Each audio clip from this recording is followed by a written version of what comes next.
Okay po mga ka-farmers, update po tayo sa ating direct seeding 3 days na po to, 3 days. Ito po, nakikita na po natin. Ito, lumabas na po yung buti ng ating direct seeding 3 days po to. Galing po pag sabod namin.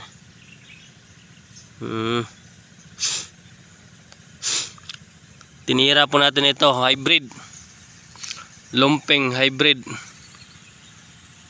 Tapos nasa 3/4 po to, kasi sobrang barato na po ng palay dito sa amin. 14 to 15 per kilo na lang. Yung abono, urea pa lang 1.7 na per sack. Ang bili ng palay namin 14 per kilos na lang. Ito, kaya lahat po kami dito direct na lang, direct seeding na. 3 days na po daw galing pag sabod namin.